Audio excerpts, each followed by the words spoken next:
back up to the participants. Super. Shall I? Level we were this morning. Yeah. Okay. Right. Good afternoon, everybody. Welcome back. Thank you for sticking with us. That rather suggests that you're enjoying what you're seeing, which is, so am I, very much. The afternoon session is moving away from the morning session. You'll be very well aware of the fact that it was outside of Lincolnshire. The afternoon session will be very much more to do with Greater Lincolnshire. So I won't dwell too much and hand you straight on to Charlotte Palmer, our manager, to talk about GLNP tools for nature recovery. So off you go, Charlotte. Great, thank you. I'll just share my screen again. And I'll turn myself off.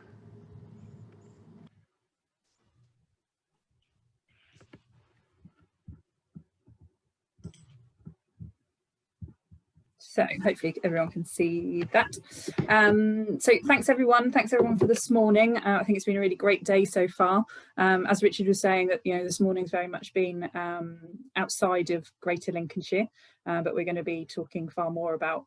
Firstly, I'm going to talk about the kind of tools that the GLNP have got that they've been developing that could help with any nature recovery projects within the county. And then we've got a couple of projects this afternoon that are going to be presented that receive green recovery funding, and fantastic examples of the things that are already happening within Lincolnshire. I'm sure there are huge numbers more. We could have done the whole day just based on Lincolnshire, but I think it's quite nice to learn from what's happening elsewhere in the country as well. So yes, so onto the tools that the GLNP have got. As the GLNP, we're in a really strong position with our wide-ranging partners and the expertise that we have within our partnership to really make a great impact on nature recovery within Lincolnshire. And we've got some tools to be able to help with that. I'm going to talk about some of the tools that you may have heard of before, if you've come along to our conferences before or really engaged with the partnership, and some things that are a bit newer, basically. So particularly going to look at the nature strategy. So moving on from the biodiversity action plan, now looking at the nature strategy. The biodiversity opportunity mapping that the team have been creating, Lurk Search, which is our real kind of showcase of what the Biological Record Centre has been able to do. And we're also going to talk about some communication things that are changing within the GLNP to hopefully make sure that we can work even closer together and work across the partnership and share lots and lots of information. So one thing I'd like to mention is that we would really like to hear about any nature recovery project that you are involved in that is happening across the county, big or small. The GLNP team are always looking at improving our mapping. I'll give you some examples of that today with the biodiversity opportunity mapping. And we would really like to be able to map all of the projects that are happening across Greater Lincolnshire and really see what's happening. It means that we can, at events like this, be able to report back on what's happening across the county. And hopefully learn from other projects happening around us. So yes, please, if you've got any projects that are already happening, any projects you're planning, just keep us up to date with them. We'd really like to be able to put that in as part of our mapping, which can be shared amongst us. As I said, I'm sure there's far more projects that are underway than the ones that we're talking about today, but we've got some really nice ones to be able to talk about. So to start off with, I want to talk about the nature strategy. So the new nature strategy for Greater Lincolnshire. So the biodiversity action plan has recently come to an end, and we're moving forward to now what will be the new nature strategy. And the premise of this is very much to fit in line with local nature recovery strategies fitting into the nature recovery network nationwide. So in August, DEFRA announced that they will be working with Natural England and local partner organisations to pilot the creation of local nature recovery strategies. This has happened in 5 locations at the end of last year and into this year. Lincolnshire wasn't one of those, unfortunately, but they're happening in Buckinghamshire, Cornwall, Cumbria, Greater Manchester and Northumberland. So these pilots are very much underway, and they're being led by the local authorities. And we are already learning from what they're doing. So, you know, we're going along to meetings when we're able to and kind of learning about how the process is working with the pilots. And once the pilots have finished and we get information coming out of that, is something that we're going to be able to learn from as well. That doesn't mean that we can't get started on our nature strategy, our local recovery, nature recovery network. We can still start on that, but obviously the plans will solidify as the pilots come out. So the DEFRA guidelines are basically looking at a new system of spatial strategies for nature, which are established in the Environmental Bill, covering all of England. They are designated tools to drive more coordinated, practical and focused action to help nature. So all of these things are fitting in line with connecting up our landscape. Local nature recovery strategies will support delivery of mandatory biodiversity net gain, which we heard a bit more from Mike this morning, Mike and Glenn, and provide focus for strengthened duty on all public authorities to conserve and enhance biodiversity. They will underpin the nature recovery network, which I spoke about this morning, that will be happening nationwide. Each strategy will, for the area it covers, agree priorities for nature recovery, map the most valuable existing habitat for nature, and map specific proposals for creating or improving habitat in nature and the wider environmental goals. Production of local nature recovery strategies will be evidence-based, locally led and collaborative. So we're in a great position to be able to do this. The GLNP has the record centre, and then we have a great partnership around us of information. So LNRSs, or local nature recovery strategies, will have two components, have a statement of biodiversity priorities, which is something that we're still working on at the moment, and local habitat maps. So I'm going to be talking to you about our biodiversity opportunity mapping shortly, and that's really where we have started and got going on this, which is really, really good. So how are we developing in Greater Lincolnshire? How far have we got along? So this is the current flow chart looking at local nature recovery strategies and the kind of step-by-step process that we'll be going through. So step 0, although we haven't completely agreed to the area, so the area we're wanting is for it to be Greater Lincolnshire. Now this, in the end, is up to the Secretary of State in terms of what the boundaries and what the areas will be, but with a strong nature partnership, and we've had the backing of the partnership as well, we're proposing that it is Greater Lincolnshire. Greater Lincolnshire is the area covered by the local nature partnership already and local enterprise partnership, so it's hoped really that that will be the area. The responsible authorities have not yet been appointed, but it's likely to be county councils. And because we work so closely with our county councils and we fulfil some of the environmental obligations, this puts the GLNP in a really, really good place to be leading on the local nature recovery strategy. So step 1 is locally held data added to the map. This is already complete and held with Lurk Search that we'll be talking about later, and includes suitable national data set as well as local data to inform priority habitat layers as well as designated sites. So the biodiversity opportunity mapping, which I'm going to show you in this presentation, is complete for most of Greater Lincolnshire, and that's really going to help inform some of the other steps. So moving on to step 2, we're now working on the description area, and then moving on to the last steps. This will require stakeholder engagement, both with the GLNP partners and far wider than that as well. So it's a nice thing that we can talk about this now when there is people from the partnership and also people from wider in the community that have come along to this conference. And this can start to take place hopefully later on this year and into next year. You know, with the challenges of not being able to meet people and social distancing, all of that type of thing, that hopefully later on this year that stakeholder engagement will be able to take place. So although we're in the initial phases of planning, we do have a head start in comparison to lots of other areas in the county because we have such a good mapping system and mapping expertise within the GLNP. Something that's also struck me when I've come into the Nature Partnership, as I've been appointed fairly recently, is how strong our partnership is and what a great advantage it is to have the record centre in with working on the local wildlife sites and the nature strategy and everything else that we pull together. We're all sat in one office communicating, and it means that we can work together on these things. Whereas you can find in other places in the country that it's far more kind of dissipated and much harder to get that communication going.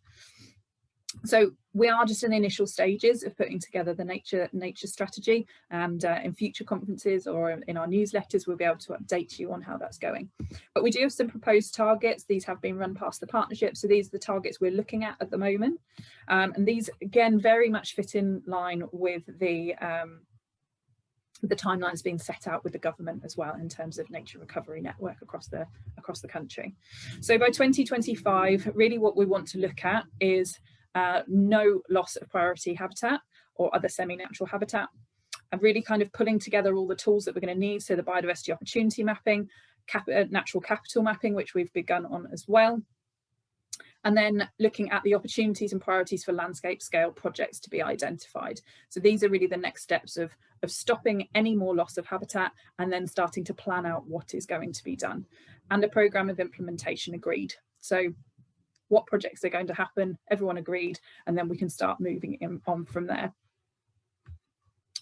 Moving on to 20 years later, what we really hope, and this is what the target is to be having 10% priority habitat across Greater Lincolnshire. So these are our habitat targets, 25% semi-natural habitat within a functioning ecological network.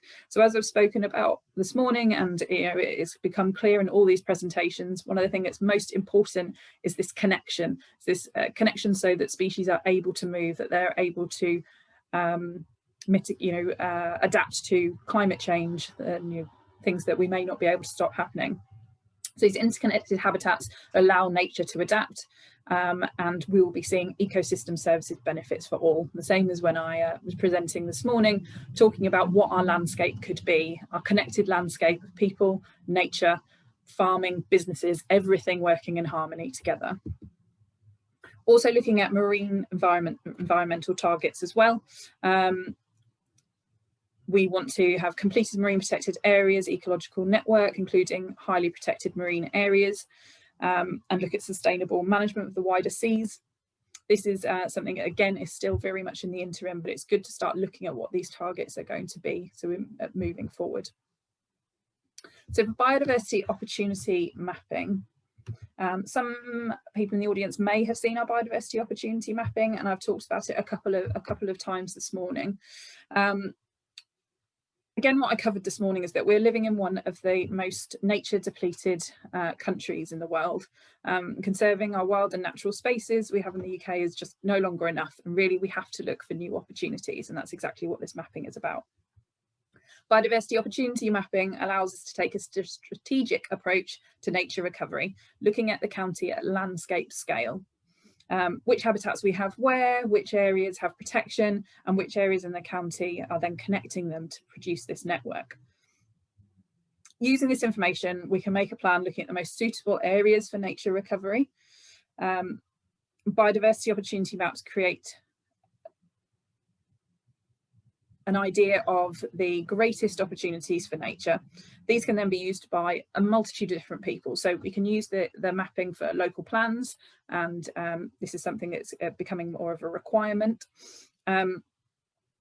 We can use this by conservation organisations, land managers who are starting to look about what they could do with nature, and many more people as well, communities that want to improve their community, their village, their towns for nature, can use these biodiversity opportunity maps and look at the best way to do it and the best places to do it. So we want to, as I said, a landscape scale, connecting these areas, and it can be useful for many people. And the GLNP actually began working on biodiversity opportunity mapping in 2019 with North Lincolnshire Council as part of the requirements for their new local plans. This is how it all came about. The National Planning Policy Framework states that local plans need to identify, map and safeguard components of local wildlife rich habitats and wider ecological networks. So producing the BOM allowed for these elements to be considered in the local plan and fit with a much wider national plans of the nature recovery network as we move forward. So hopefully you'll be able to see a short video here of what the biodiversity opportunity mapping looks like. So it should kind of zoom in a little bit. We just recorded a short video of the county.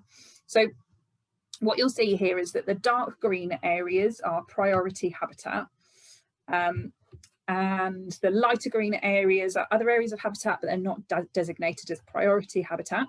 And these together basically make our ecological network. So they're the backbone of what we already have. And then we need to look at joining them up and looking at other opportunities. So dark brown are arable fields that could connect one or more ecological networks. And light brown are arable fields that are surrounding those areas. So in terms of kind of talking about the Lawton principles, I guess, of more, bigger, better and joined up, the dark greens are our core area. So we might want to look at that as being better. The dark green is our core area. The light green is other habitat that isn't priority habitat at the moment. So we want to make that better. The dark brown is the joined up, so that's the bit where we're going to connect everything, and then the light brown is the bigger, so that's where we can expand and try and cover more of the county. Obviously, I don't by any means say that every part of dark brown and light brown on this map is in reality going to be something that can be used for nature recovery, but it's good to look at how we can make this network and how we can fit it together. The important thing is that we do have this connected network across our county, and that we don't just have these islands and pockets of nature, that we need to be able to make sure that we can connect them up. This is currently how it is looking. So creation of these maps, and Charlie's going to be helping with the questions in the last session, and if anybody has technical questions, then I'm sure he'd be happy to help you with those. A lot of this development happened before I was even part of the Nature Partnership, and so this is really very much Charlie's work that he'd be able to help if you've got some technical questions. But the first part was a desktop exercise using Delta data held by the Lincolnshire Environmental Records Centre, which, as I said, is held within the GLNP. This enabled creation of a map with local as well as national data sets, so pulling both of those things together. The second step was truthing of the map using local experts, so having this double check the data on the ground, people that know the local habitats. Really important to have that, and I think it's really important to be looking at local data to really make sure that we are looking at accurate maps. The first map simply identified existing areas of value that were physically linked, as we kind of spoke about, looking at the initial ecological network, and then the second map builds upon the first, looking at potential opportunities. So we've got our green areas, which is what we already have, and then our brown areas, which are the areas which really should be our priority in terms of habitat creation. Although the GLNP biodiversity opportunity map was originally created for North Lincolnshire Council, we've since gone on to map a lot more of Greater Lincolnshire. There's still some areas in the south that need to be done, and they will be done in the future, but we've really started to expand out. So the biodiversity opportunity maps have a multitude of applications, and it gives a baseline for nature recovery projects across the county. Agreeing on target areas and working in line with other organisations and individuals is imperative if we're going to put nature back into recovery. And we will soon be launching a version of the biodiversity map that is public facing, so that this isn't just going to be councils that can use it, and that's currently how it's been put together. The councils have funded this, but at some point we want this to be public facing, so that anybody can look at, land managers, anybody can look at where are the potential opportunities in my area. So GLNP hope that the biodiversity opportunity map really is a key step, first step into looking at how positive change can come to Lincolnshire's green spaces, nature and biodiversity, and how we can start to connect up our landscape. And as I said, this is really great that we've got this to underpin our local nature recovery strategy as we start to develop it. We're lucky with that. This is not the case in all counties across the country, but the expertise in mapping that we have in our team for the GLNP has really helped us with this. And then I want to talk about Lurk Search. So I think some people in the audience will have heard of Lurk Search, will have used Lurk Search, hopefully. Again, I was not here when this was put together. This has been running for 2 years, but really is like a flagship project, flagship piece of work for the GLNP, and something that the team, I'm sure already are, but should be hugely proud of. Our record centre in creation, when this was created, our record centre was the only record centre that had a system like this, where you could essentially just instantly access biological records. In other areas of the country, this can take weeks to get records, and if people are going to do searches, particularly when it comes to planning, we need to be able to give them the information as quickly as possible for as reasonable price as possible, so that it can be used in the best way. And there's no doubt with people using Lurk Search, and I'm going to give you some more details of exactly how it works, but with people using Lurk Search, we're getting more and more and more searches. People are using this, and that's a really fantastic thing. So there's a few things I wanted to highlight about Lurk Search. First point is that it's an automated website. As I said, when we first created this, we were the only record centre in the country to be doing this. Since then, one other county has taken on a very, very similar system, and we really hope that other counties will take this on in the future. So it's an automated system, which means data is accessible 24/7. It's not restricted by working hours, which is a really, really good thing.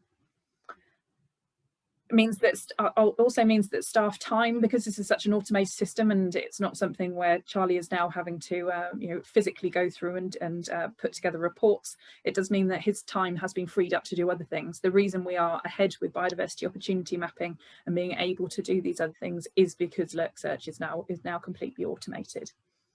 The second point for this is that it is a fixed price, and certainly in comparison to other counties, it's a really low price, a very reasonable price. It is a fixed price because we want this to be standardised, and we don't feel that you should change the price depending on the buffer zone and boundary and everything. So it's one price for your search, whatever search it is that you are looking for. So as an automated website, it delivers standardised results, and so, as I said, the cost goes with that as well. The third point is the searchable data. So I think actually on my slide it says over 5 million species records. That's slightly out of date. It's now over 7.5 million species records. It's huge, and one of the largest in the country. So I want to just be able to run through how it works. So if nobody has used this before, you can basically just come on and sign up. As I said, it's one fixed price, so it's £100 per search. And to sign up, this is the only thing that relies on someone from the office approving. So when you sign up for Lurk Search, so if you think this is something you're going to need to use at some point in the future, sign up sooner rather than later, then you have access to it. So then you can get your data 24/7. So you can sign up. Once that has been approved, which we will do as quickly as we can, you can then just log into your account, and then you can begin your search. So you enter your grid reference, you decide how big a radius you want, and then off you go. It really, really is that simple. There's a double check here just to make sure that that's the area you want, and it's good to double check, particularly before your payment goes through. So we don't want you searching, realizing that you've entered your grid reference slightly incorrectly. So it just does a quick double check there, and then you can proceed. And then on to the online payment system.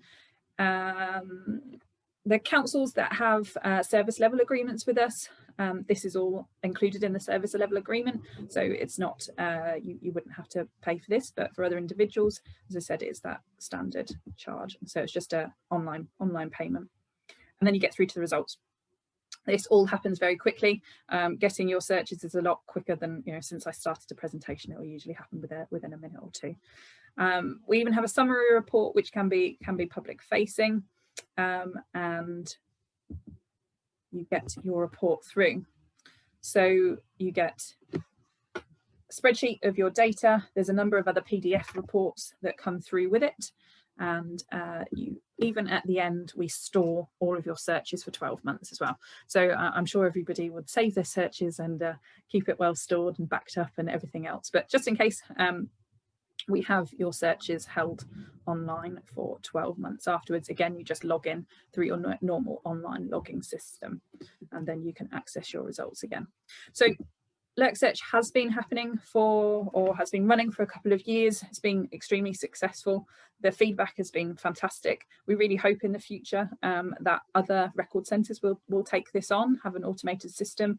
It's just it's made everything easier for the users and made everything easier for the staff, freed up time to be able to work on other projects that, you know, we can use the skills of the people that would have been, you know, physically searching for these data searches. So the last thing I want to talk about is just about the communication within the partnership. So a couple of things to note. I'm sure some of you already follow us on Twitter, but we started a Twitter account this year. It's a great way for us to be able to share what is happening across the partnership. So there's certain areas that we will be looking at and we will be putting out our own tweets. But we also really keen to share the work that's happening with all of our partners. So if you don't already follow us, follow us. I've tried to go around our partners and follow everybody I could, but it's going to be a great way for us to share partner work and projects that are happening. We're also putting together an online forum.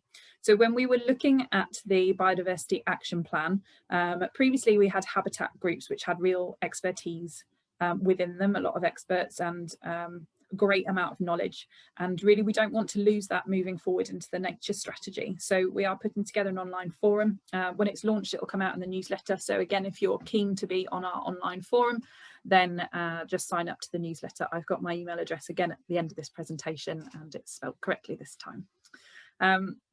So the online forum will have a series of different groups within there, so that if you need some specialist knowledge, you can pop on there, ask a question, start discussions, and that's something we're really looking forward to. We think it's going to be a really great way to share knowledge quickly, easily, get people the answers they need when they need them.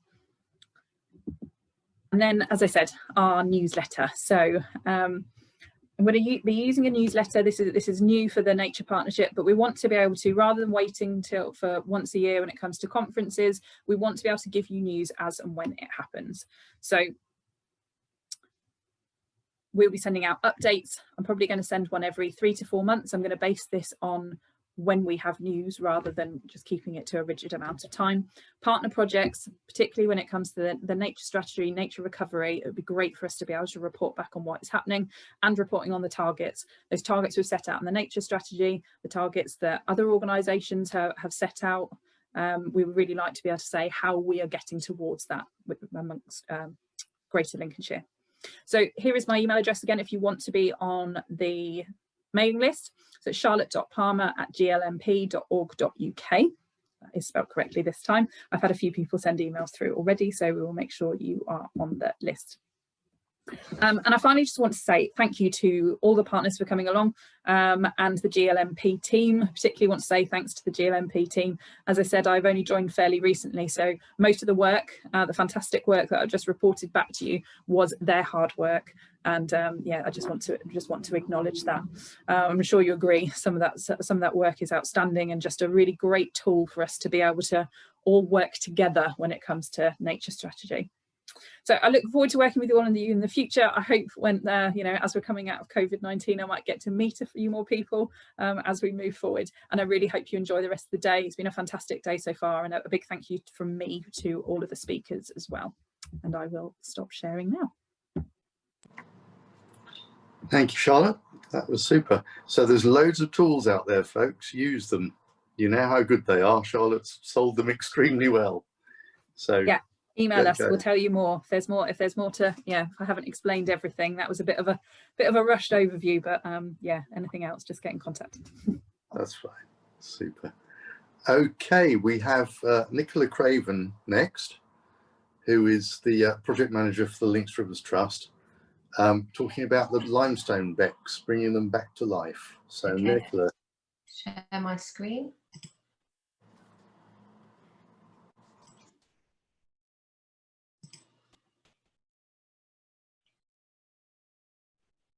Cool. Right. Hello, everyone. Thanks for Charlotte for inviting me to speak about our project as part of the conference. It's a little bit weird not to be over in the showroom, but we do our best. So our project, Lincolnshire Rivers Trust project, is bringing the limestone becks back to life. And here they are. So the Lincolnshire limestone becks rise from this outcrop of limestone, the limestone aquifer that runs kind of west of Lincolnshire. As you can see, there are quite a few becks rising from that, and the best beck we've got is Cringle Brook, which is down there south of Grantham, which is in the best condition. These streams they're unique. They support, you know, a real rich and rare aquatic fauna and flora, which are rarely found in Eastern England. And our kind of ambition is to restore and protect these on a landscape scale, so that they're all as good as the lower Cringle Brook, which is ironically going through a golf course, which is a rarity for the best stream in the county to be going through. So this picture here, I just thought was interesting to share. So this shows just how valued that these streams were in the past. So this is from Welton Beck back in 1922. Back in those days, the local community would go and dress that well at a certain time of year, just to show how much they appreciated having this kind of fresh water stream coming into their village. So I just thought that was quite useful, because I think some of that has been lost over the years, and people are a little bit more disassociated with kind of their water these days as it comes out fresh from a tap.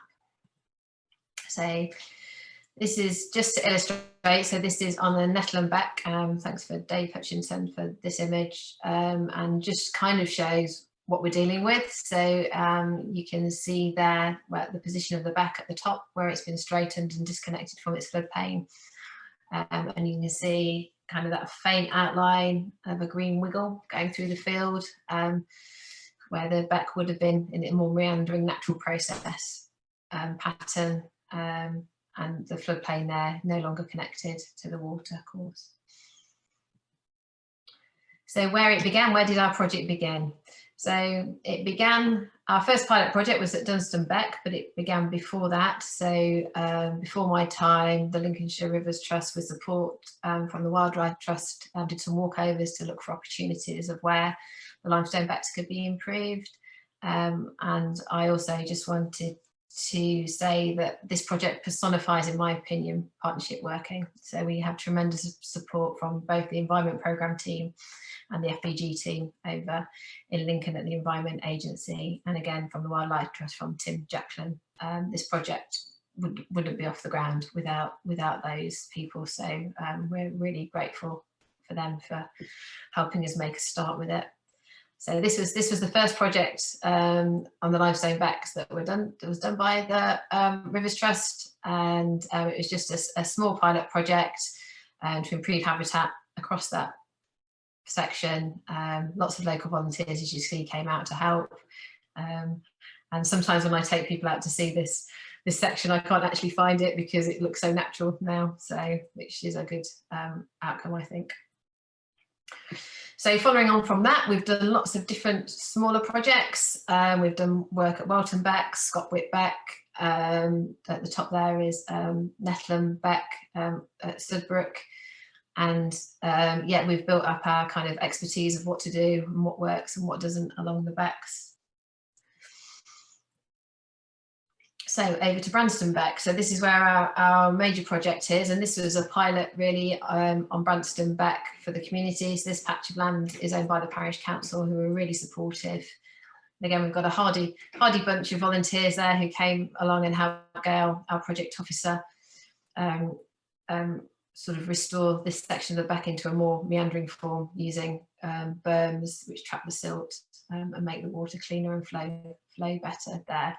Been really well received by the local community. So our bigger project is over on Branston Beck, and it is a habitat improvements over a stretch of 1.5 kilometres. This is the biggest project Lincolnshire Rivers Trust has done. So that's just a little location there.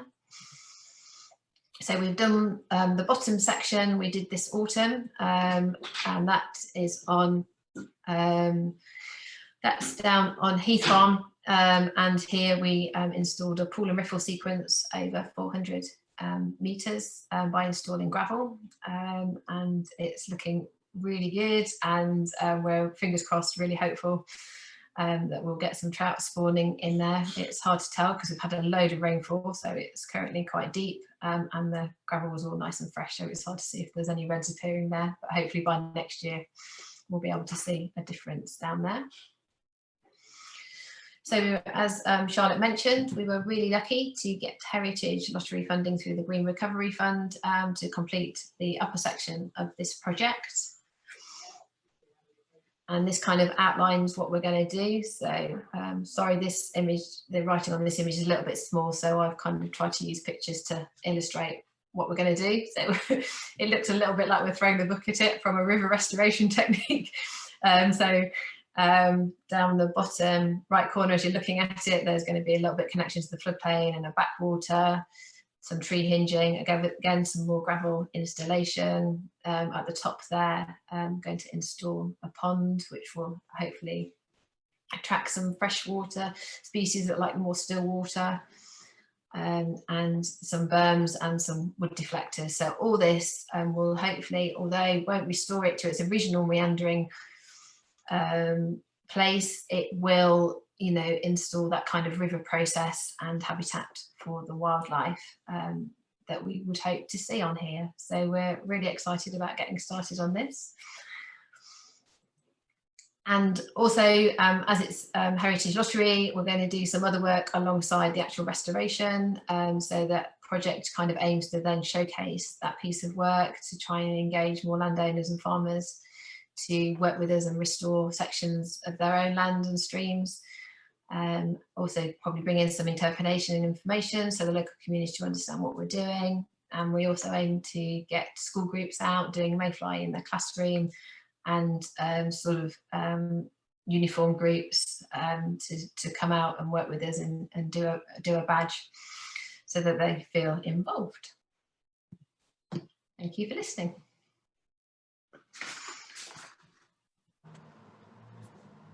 Thank you, Nicola. That's great.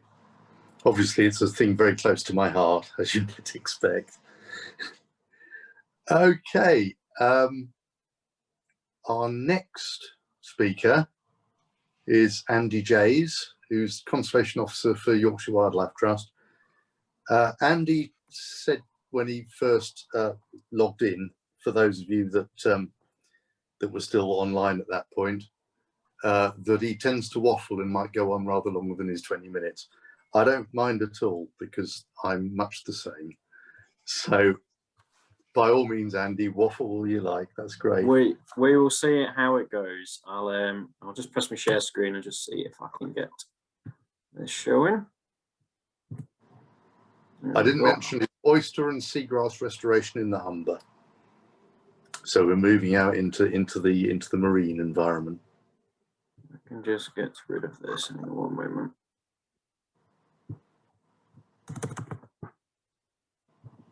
Oops. Apologies. So my first disclaimer actually is I have done plenty of presentations in the past.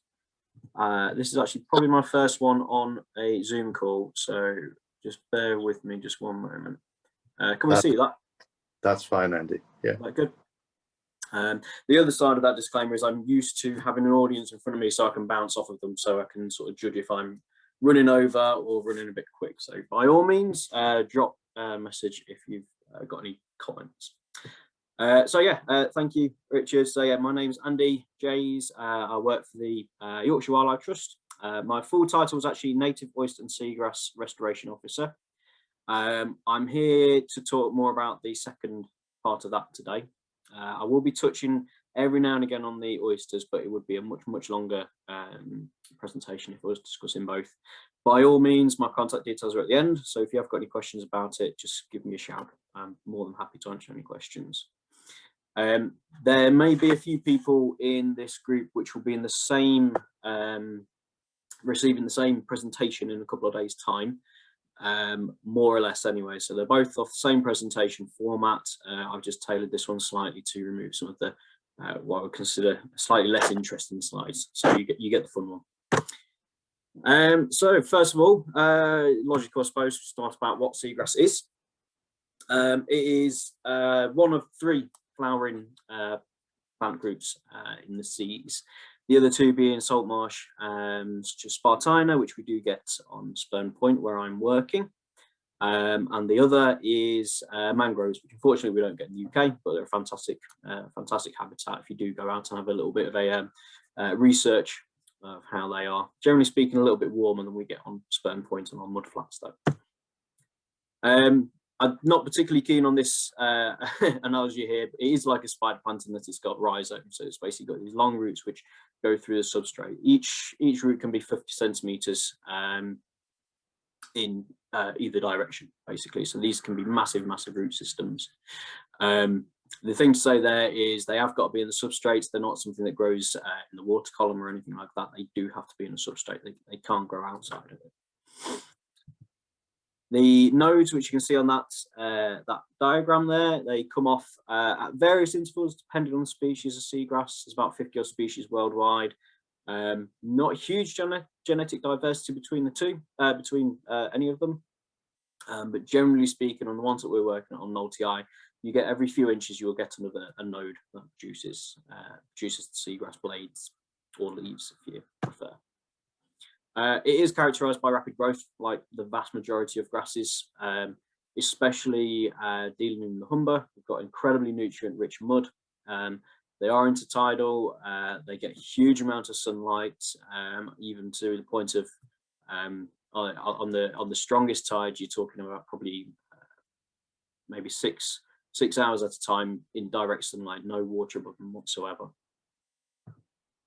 That is more or less what you're going to get as well from a square meter of seagrass meadow, not seagrass individual plant. A seagrass meadow classed as a meadow within a square meter, you look at about 10 litres of oxygen per square meter. So they're really, really good producers for that. You can see it as well if you look on YouTube. There's loads and loads of videos of seagrass beds underwater, and characterized within them, you will always see little streams of bubbles coming off them constantly. Obviously that's photosynthesis, and it's one of the most fantastic things that you can see out there. They're like little gems. They're really fantastic. This is not actually a UK species. This is one of those disclaimer moments where I say I didn't pick this photo. This is what they form when there's enough of them as well. So I've spoken about seagrass in general. The meadows that they form are what we're really concentrating on. One single seagrass frond by itself is not impressive in any way, shape or form. The meadows are absolutely fantastic. They're critical habitat. They do have to establish. It can take them a few years to establish, and I'll go into a little bit about the decline later as well. But these meadows really can be absolutely enormous. Historical records about 500 hectares or so on the north bank of the Humber. So they really can form big meadows. That's quite small as well in respect of meadows. If you really want to be impressed, have a little look at Chesapeake Bay restoration projects. They have got an enormous amount of space over there.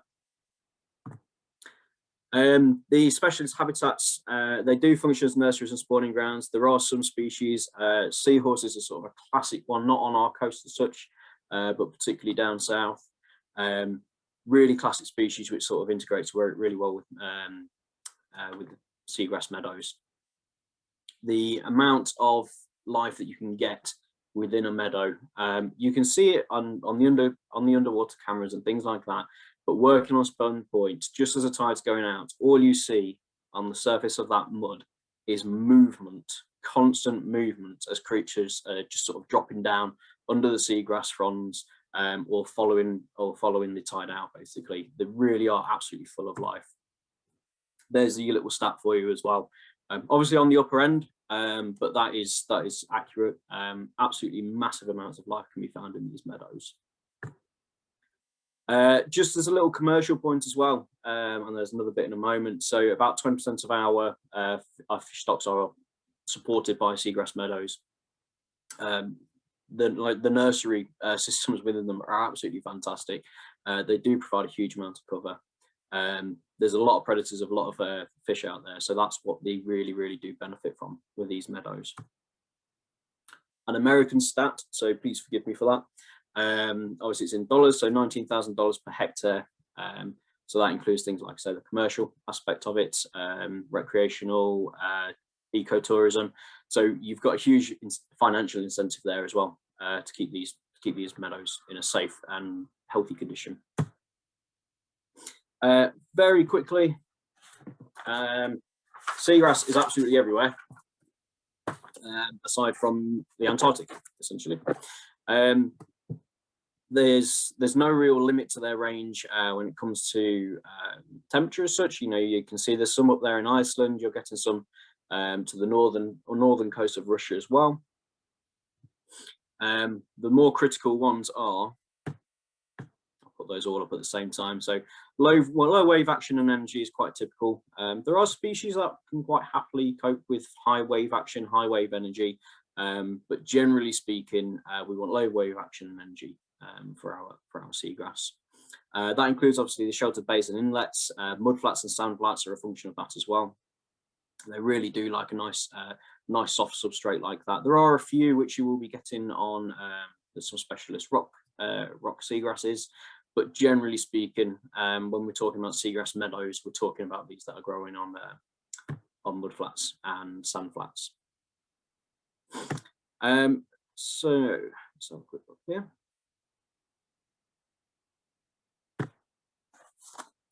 Right, just going into why we want to restore seagrass, which I keep saying restore, but I'll do a little disclaimer about that at the end. It's not quite accurate in my case.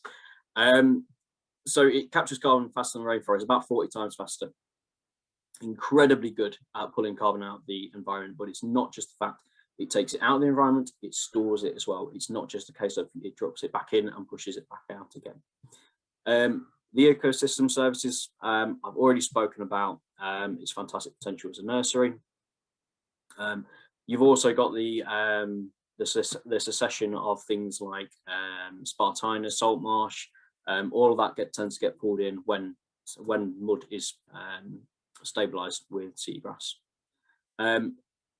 Again, apologies for the sort of the doubling up of some of the comments here. It is becoming a rarer habitat as well, unfortunately. The other side of it is the ecosystem side of it is we're looking at really, really good food source protected bird species. We have the two species in the UK of seagrass. There's Zostera noltii and Zostera marina. The one that you can see in that photo there, that is Zostera noltii. That is the one that I'm working with. And at the moment, especially when I'm going down to Spurn Point, either for seagrass or oyster reasons, you've just got between sort of 20 and 50 Brent geese just quite happily going along, mowing up all of the loose fronds on the seagrass. And then obviously you've got all the waders coming in behind them as well, picking in their footprints basically. Just a point as well about the Brent geese, they are amber listed in the UK. So they are one of those which we have got a bit of a conservation concern for. So when we've got something like this that we can do, help them out with, it's absolutely fantastic. I've already mentioned that they are really, really good at stabilising sediment. Not just by themselves, but once Spartina, I've got a nice photo for Spartina Island, I'll show you later. Once the Spartina starts coming in, it really does start holding that substrate together, and you can see the wave action dropping as soon as it hits the seagrass beds. Pretty much no matter where you are in the UK, you just see the energy drop. So in this day and age, we really do want some nice, good flood and erosion protection. This is where we need to be looking. That is the loss in the UK from our historic cover. So that figure is about in 100 odd years or so. Absolutely massive amount. It is more or less the same as what we get worldwide decline as well. So you're looking about 90% worldwide decline. We're a little bit ahead. Not that that's a good thing. But yeah, it looks like most countries are experiencing similar sort of decline. This lovely photo here is a perfect medium for a seagrass bed. So what we have got here is a really, really heavily anoxic layer, which is why it's so good, not just for withdrawing carbon from the atmosphere, but also for holding it in the substrate. I've already gone through the carbon capture rates, absolutely massive amount coming, 40 times that of rainforests. and that is why it's so fantastic, is it pulls it in and it holds it as well. So that anoxic layer, the rhizomes and the roots from the seagrass generally don't go into the anoxic layer, but when they die, the anoxic layer essentially draws up over them, and it holds it, much like peat bogs hold it with sphagnum moss. This is the sort of thing that we're looking at here as well. When you've got a live seagrass, you have got sort of an not a great term, oxygen leakage from the root systems. And once that's basically, you've got a sort of a live area around each rhizome. If that seagrass were to die, that oxygen dissipates, and that's when the anoxic layer expands into that area and basically holds that rhizome in place and the carbon it contains, which is essentially said there. It can be hundreds. There is a couple of situations where it is estimated that it's a couple of thousand years old as well. Try not to say that too much because it's a very broad term. But yes, certainly within the hundreds of years, it can hold carbon in the substrate. And so yeah, like I say, it's not just taken up from the atmosphere. It's basically holding it, which is how we need to look at things at the moment. So let's have a quick look. So here we have got, unfortunately, one of the reasons why we're coming across seagrass declines. So there's two major reasons for seagrass decline. The first one being coastal developments. That includes dredging, that includes anchorage, it includes even down to rock armor changing the structure of the currents. Luckily, in our key beds in the Humber, you don't have too much sort of direct erosion for that reason. The only thing that we do have is a lot of historical structures on there, which we can't move for various reasons, but we can sort of mitigate the problems that it creates for the currents that it changes around there. The pollution aspect is the other side of it. So the Humber accounts for about 20% of the drainage of England's landmass. So it's a huge amount of water comes through the Humber. Obviously, that's concentrated a lot of pollution. Historically, it's not been very good in there. It is much better at the moment. So what we're starting to see now is seeing less epiphytic growth on the seagrass, well, basically all over the algae and seagrass around that area. Fisheries, I was a little bit hesitant to put this one in here because it's not really fisheries, it's mainly bait digging pressures. But I've left it in here for the simple fact that the very first time I went down to see the seagrass beds in January, we have a bylaw box about, I think it's about 80 hectares, where no bait digging, no disturbance is allowed to take place, and there were already half a dozen people digging away within that box. Obviously, as we are trying to re-establish this area, that's something that we don't want to happen, so I went down and have a chat to them. Essentially, there's a concern about education of the area, so we're marking it out properly, making sure that everybody's 100% certain what goes on where. We don't want to start putting seedlings in, putting seed bags in, if they're just going to get disturbed and pulled out again. The photo that's up there as well is, like I say, I mean, this isn't a problem which we see up on our coast as much, because you'd be fair brave to put a vessel where our seagrass is anyway in the Humber. You can see a really typical anchor scouring though from that vessel there. You can see the chain, it's sort of chained up in the middle, so you can even follow the line of where the tide is coming in and out, basically. And every time it goes in, out, it pulls it out, and you don't get any seagrass growing there. Doesn't look like a massive problem there because it's surrounded by masses of seagrass, but if you consider a lot of our harbours are by necessity in the same areas that seagrass likes, that's the sort of problems that we're coming down to more down south. There's loads and loads of projects being done about basically restricting the use of anchors on certain areas, or changing the anchorage points and things like that. That is just an idea of how much we're losing globally as well, unfortunately. I don't want to go too much into doom and gloom because it's not great to focus entirely on that, but it is important to get a little bit of context in there as well. Just to give you a bit of an idea as well, so like I say, 92% we've lost in the UK. If you look at worldwide global reefs, which worldwide coral reefs, which have a huge amount of following, a huge amount of pushing to conserve, they've lost 50%. We would have to wait 30 years for them to catch up with seagrass at the current rate of loss. So it gives you an idea that it is an incredibly under threat habitat, incredibly rare habitat, and we really have got to push forward quickly as we can with it.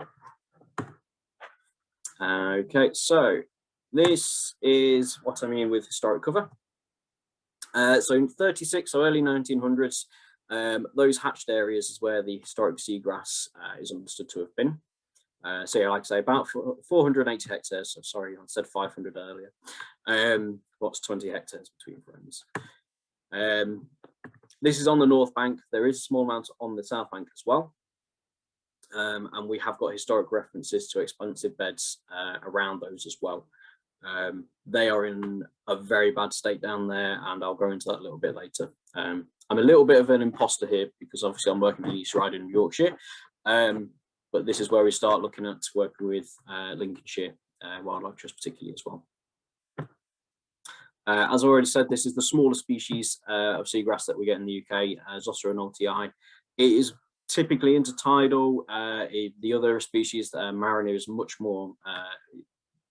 You might get the odd bed which is a little bit intertidal, but this is the one which is purely intertidal. The mass die out, the major one was about 1920s. That's when we had basically seagrass started dying in droves around the UK, and it never really recovered too heavily from that for various reasons. Including, like I say, those ones which we mentioned before, coastal development and basically pollution runoff into the freshwater systems.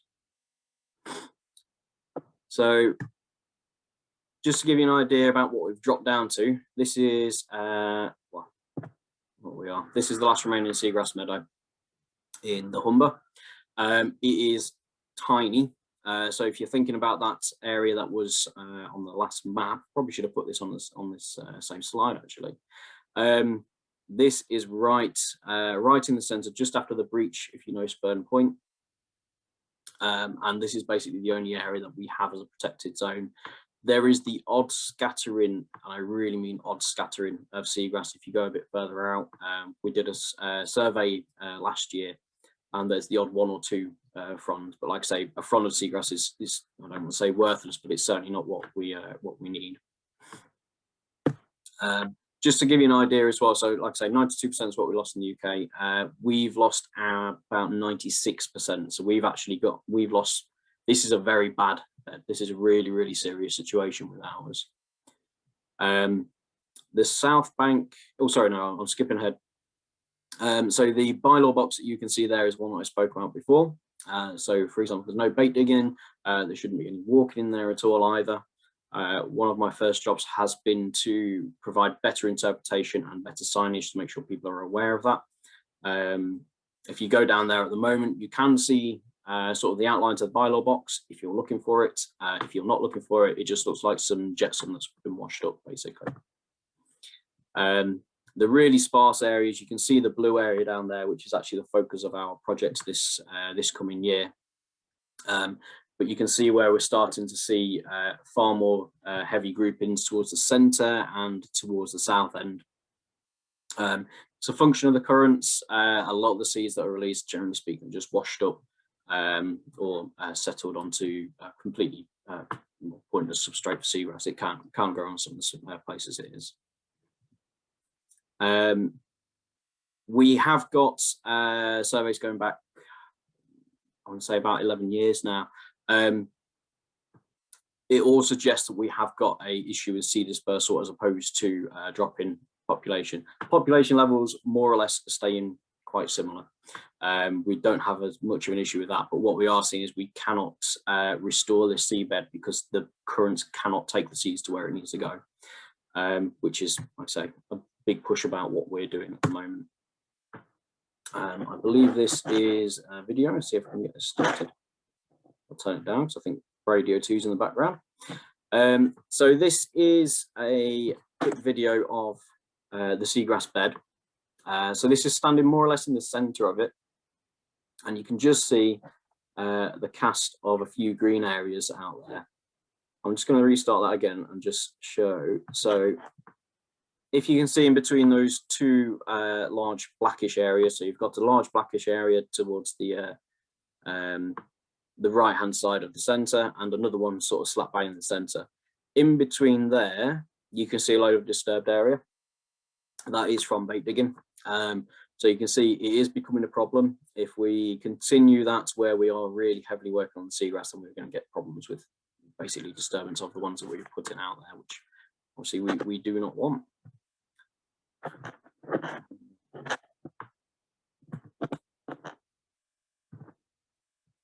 So this is basically where the GRF fund has come in. So it's allowed us to have a new technical team working very closely with Natural England, because it is a heavily protected area within here. So we've basically we've gone through the permissions. We had permission for a trial restoration. But this is what the big push is this year. We know we can, for example, we know we can collect seeds. We are comfortable with how many seeds we can collect. We know the personnel cost. We know the technical side of it now. Once we've got those seeds, I'll go into that a little bit later. That's when we start looking at redispersing them. It's allowed us to employ a technical specialist. I think that's me. I'm a technical specialist, or technically a specialist. I don't know. I didn't write that bit. It's actually employed a second technical specialist as well, who is going to be doing a lot of digital documentary making, which is really nice to start pushing into that a little bit as well, because it means that we can really get this out there as much as possible. One of the biggest issues with conservation that I've seen is if it's in a marine context, people can't see it. If it's in a long-term concept, people can't see it. So if you're looking at a long-term marine project, it's really difficult to get people excited about it. So having a person specifically to make sure people are sort of aware what's going on, what is likely to be going on in the future, it's absolutely critical, and it's really, really exciting that we managed to get that in post as well. The innovative equipment, I'm laughing about that, but you'll see why later. So we're trialing a number of different ways to basically get the seagrass going. We're using a lot of equipment which isn't really kitted out specifically for this reason, but it's quite a new field. So we're sort of trying a few different areas to see what works and what doesn't. The pilot restoration is 4 acres, which is that blue bit there. So that is what we will be restoring. I would like to do more than that if we can. The idea is this is going to be a much longer term project as well. We don't want to be stopping at 4 acres. We want to keep going. We want it to be historical levels. We'd like that 500 hectares back. Obviously, that is a massive undertaking, but we will be hopefully trialing all these methods now, and then we'll know exactly what we're doing when it comes to that. And as part of that, so once we've got this, just let me find my notes from this area. Okay, so this, I wish it was my boat, it is not. This is from our partners in Scarborough. So we are working with a company called Seagrown. They're the UK's first aquaculture seaweed farm that is about 6 miles out into the North Sea from Scarborough Harbour. The reason we're working with them is because there is a lot of common equipment. So as well as the space and the technical expertise, we can look at reducing the costs and the running costs as well. It's currently moored in Scarborough Harbour. So when you take into account the fact that we're basically there, we're in the sea, everything that we need is, you know, one step overboard, well, not one step overboard, hopefully, but 1 point overboard. We have what we need there, exactly. As part of that, we are trialing 2 approaches. So we're trialing direct seed plantation and propagation of seedlings as well. I'll go into the details of that on the next slide. But we're trying to do the 2 approaches because with the direct seed transport, it's something that has been done before. We know it can work more or less, but we're looking at propagation of seedlings as well to take away an extra step from mortality of seedlings, basically. That is not what my seagrass system will look like. Again, I didn't make this slide, and I've got a feeling that the person that made this slide is being very optimistic about how pretty my seedling system will look. It is going to be containerized nursery system. Andy, you're 5 minutes over, so you might want to try and wind up at some point. All right. That's fine, no worries.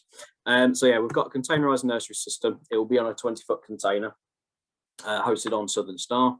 The joint systems that we're doing sort of work both with the seagrass and the seaweeds as well. We can really heavily control the environmental conditions here. So the idea is we can sort of trick the seagrass into thinking it's a different time of year, so we can basically have a seed bank up and running. I'm just going to skip that slide because all that was a quick run over of the boat, which isn't necessary for this presentation. This was one of the areas that we were working on before I started working on it. So we now have a lab area, office area for working with the seed grown and making sure that we've got areas to actually do all this work as well. Seed collection wise, like I say, this is a reinforcement project as opposed to restoration project. So we're fortunate we can draw upon remaining seagrass seeds for the simple fact that we don't have to worry too much about biosecurity in that context. We do need special permission still from Natural England. They're not like miniature broad beans. I didn't notice that when I went through here earlier. It kind of looks like it, I suppose. It's really clear to see when the seeds are right though, so it's a very easy one to get volunteers doing. It's a very easy one to get people to do it right as well, which is part of the problem is making sure that everyone's on the same page. That's the mortality rate of the seeds. So this is why it's a huge advantage if we can move them somewhere a little bit better for them. This is what we're calling the rotting out phase. Again, not a phrase I'm not a fan of because it doesn't really rot as such. But the fronds denature, they separate the seeds and the blades float up. By having nice clear nice light substrate underneath it all, it makes it easy to take out the seeds because they basically have to be siphoned out. I can get through about 100 seeds or so in 15 minutes, so it does take quite a long time. It's very labour intensive. The blades we do return to the sea within the Hessian sacs. The idea being that they have a bit more genetic viability, a little bit more basically response to diseases if they have some of the mother plant with them as well. Just shout out to the amount of volunteers that we've had doing this project as well. Cannot do it without them. So this is what it's all about. To give you an idea of seed size, that is a 25mm shot glass basically. So you're looking about the sesame seed side, and we're looking at those basically they fit up a very, very small siphon hose, and we go through them, make sure that they're viable by checking the float rates and things like that. They should sink. If they don't sink, they're not viable. Should make them very, very easy to pull out, but unfortunately it's not quite as easy as you might imagine. This is just a quick method of direct replanting. So the sack and seed method, both Zostera species have had success with that, so that's absolutely fantastic. We can get on with that as quickly as possible. It just basically takes out that question of whether they can go into a appropriate habitat. This is a slightly older slide, so this is not something that we'll be doing because you cannot plant out from there, but this has been successful for Zostera marina. Basically allows the root system to become established and just decreases mortality. This is how we are looking. So this is why I had a giggle when I said innovative equipment. It may work, it may not.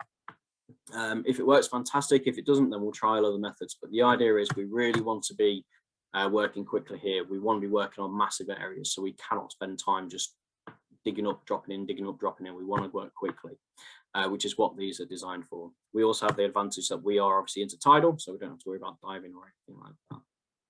I'm just going to skip fairly quickly through this vision, just because although this is sort of pushing towards what we are aiming for, it's already been said. Basically, we want to fill that box. We want to make sure those fragmented sparse areas are absolutely full. This is a quick shot of some Brent geese, so you can see the amount there. Those Spartina islands, the big islands in the middle of the Lake Dunes, Not seagrass, so that's salt marsh. That's where it's starting to secede to the. That's where it's starting to secede over the seagrass. The idea being then hopefully the seagrass will start to populate on the other side of them, on the seaward side. Just a very quick push as well for the south bank, so Horseshoe Point. This is a very tiny bit of seagrass. If you draw a line directly from Humber, the way it curves around, it points almost directly at it. It's about the size of a doormat. It's there, it's surviving, and it's staying the same more or less. So we know that it's good, but it just does not have the population to keep reproducing in the area. That is the protected area by law has been decreased this year, quite understandably so, for the simple fact that there's no reason to protect an area which doesn't have any seagrass. This is where we want to be pushing into Lincolnshire though, because then we can sort of give the Humber its lungs back, if that makes sense. This is the last slide, so just basically a point over. So this is Chesapeake Bay. This is the one that I mentioned earlier. They've had massive amount of success over there, and it's just a bit of a plug for them, because they really have been a really hugely successful project. And there are sort of two quotes which I just wanted to mention because I find them quite funny in some ways now looking back at them. So this is early 1900s. The first one being, it clogged propellers, choked clam rakes, hid seafood, tore at fish nets by sheer weight, messed up fishing lines and anchor cables, and littered bathing beaches. How often we called down the wrath of heaven on this long, slimy green ribbon of Hades. That was Zostra Mariner, and then it pretty much disappeared entirely from Chesapeake Bay. Then they realised, so next quote, with it went the wildfowl, the cream of saltwater fishing, most of the clams and crabs, and all of the scallops. Speed its return, for nature deserves it, even if we don't. So thankfully they realised what was going on and pulled it back. So that's what we are trying to do in the Humber. If anyone does want any information, by all means, that is my email address. Give me a shout. I realise I've gone on a bit too long, so apologies to that, Charlotte and Richard. But yeah, if you've got any questions, probably email through to me, and then other people can answer the questions based on their talks today. Okay, see if I can stop sharing. That's fine. That's fabulous, Andy. Thank you very much. An area of ecology I have absolutely no idea about, but now I do. Or had absolutely no idea about. So that's great. Okay, it's the afternoon talks question session. So I think we hand over to either Luke or Charlie. Yeah, I think Charlie's handling them this afternoon, so he can help with some of the biodiversity opportunity mapping and lurk search questions, hopefully. Super. Okay. So we have quite a few questions about the opportunity mapping, and our first question notes that there is potential weakness with opportunity mapping in that it tends to develop action where there are existing areas of value, rather than where designated areas are few and far between. I think this question was prompted by the opportunity maps that Charlotte showed earlier, which highlighted that there appear to be no opportunities in the Fenland area. And that's partly because we haven't completed the opportunity mapping for that area yet. So hopefully that sort of answers that question. But to go into it a little bit deeper, and I don't think Charlotte will mind if I answer it. You go for it, Charlie. Charlie put these maps together, so yeah, I won't want to claim that it was me. When we were developing the opportunity mapping methodology, the lack of designated areas in Lincolnshire was quite a big concern, and the methodology was actually developed to try and get around this for Lincolnshire, which is why it's based on the connections between priority habitat and non-priority habitat. So hopefully in the Fenland area, where there is quite a large number of drains and watercourses that are well connected, we should end up with a lot of opportunities. The only caveat to that is the high quality of the agricultural land, and we're currently looking at the best way to present these opportunities where there is where the high quality agricultural land is compared to other areas. Yeah, it's very much a work in progress, isn't it? Improving the data, learning as we're going, all of that kind of thing. But yes, I should have said that when that map came up, that we haven't yet done right the south of the county yet. So yeah, apologies if that kind of just looked blank. Another question, which might take slightly longer to answer, which I'll pass to Charlotte for. Are the GLNP targets ambitious enough? It didn't look as though the habitat targets were ambitious as the Wildlife Trust's 30% by 2030. Yeah, so I think it's an interesting point, and they are, they're proposed targets at the moment. This isn't, they're not absolutely set in stone. I think what we said at the partnership meeting, that these are our minimum targets that we want to look at. I guess something to bear in mind is when the Wildlife Trust put out their 30%, they're talking about 30% land and sea, whereas we're proposing 25% land in Lincolnshire, is what we're proposing. But any comments are welcome. Feel free to send me emails to follow up if this nature strategy is a nature strategy for Greater Lincolnshire. So input is very, very much welcome. So yeah, if anyone wants to follow up with that with me, then definitely do.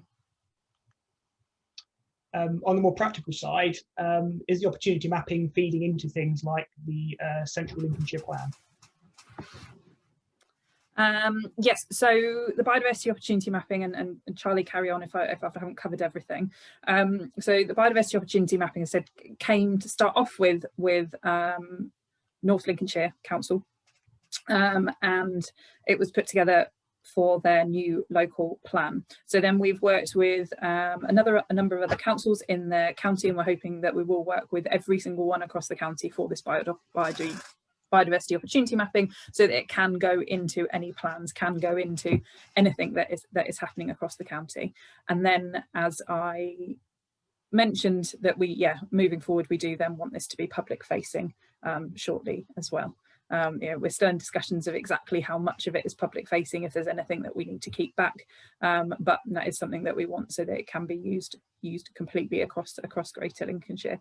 But yes, so far it's all the councils are engaged in it, that we've worked with to develop the biodiversity opportunity mapping, and hopefully soon that we'll be completing that for the south. So that's what we'd like to do. Anything to add to that, Charlie?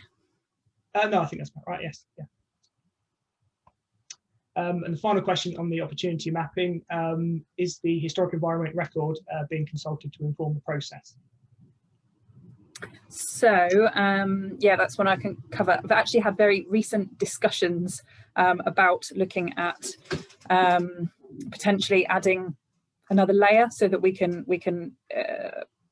think about historic places as well. I think it is something to be looking at. It's going to be putting together the nature strategy, or putting together the nature recovery strategy that we want across Greater Lincolnshire. I think is going to be a really complicated process that's obviously going to involve a lot more stakeholder engagement, but I think certainly looking at historic places is something that would be really, really beneficial, and how those can work together, preservation of historic places and nature. And I have had some discussions recently with a couple of people, so it's starting to come into our scope of what we're doing. But as I said, this biodiversity opportunity mapping, one lot was done, and Charlie's recently been, and Margaret from our team have been updating that, and we will be looking at kind of updating, adding. It's a very moving piece. So again, if people have got other things that they think would be useful to add to there, anything else that they want to add, throw me an email. We're obviously all ears open to any ideas that people have.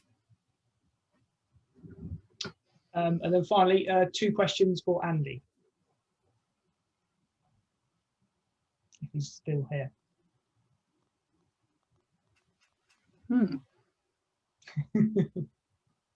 Yeah. So Andy, older sources talk of a wasting disease that afflicted the zostera beds in the 1930s. Is this now rejected, or is it simply that the disease was the result of pollution? Right, okay. Sorry about that. I just had to get the door for a seagrass equipment delivery. Yeah, so there's been a lot of studies into the wasting disease. Just to give a bit of clarification, the wasting disease is caused by a parasite, Labyrinthulia. I think its genesis. There's been basically, you've got one side which is saying absolutely it's been caused just by this. The other side is it's generally found within seagrass anyway.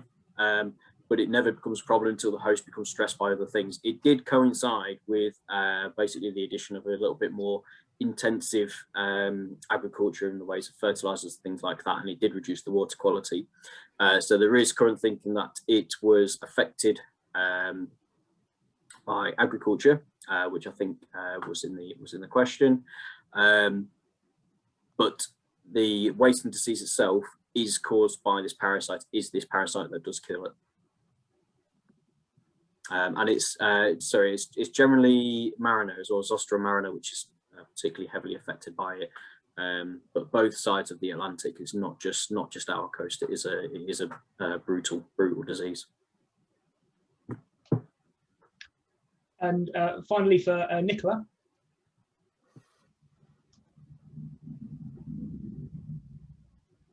Yeah.